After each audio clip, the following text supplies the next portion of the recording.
It is very important to clean your Brady printer i1700 on a regular basis. We recommend cleaning after every roll or two of supply. This will greatly improve the print quality and extend the life of the print head. It is recommended to use foam swabs pre-soaked with isopropyl alcohol. These swabs can be purchased in packs of 50 from Brady.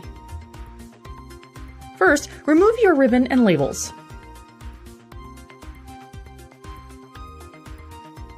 You may also want to remove the anti-static brush for easier access to the printer components.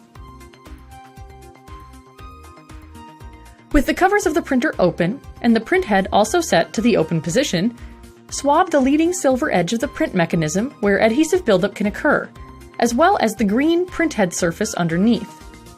Move the swab back and forth a few times with regular pressure to remove any buildup and residue. Next, clean your print roller. You can rotate the roller manually with your thumb to advance the roller to be sure that you clean all sides. Other areas to clean if they have adhesive buildup include the inside edges of the red media guides. Pull the red tab on the sensor bar to swab the sensor and the sensor pathway. Then slide the sensor back into place.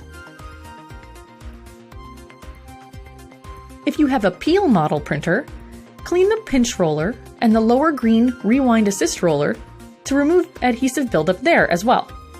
If either the top or lower print rollers show wear after cleaning, which includes a rough surface or little bumps, then the rollers should be replaced immediately, as they will damage the print head.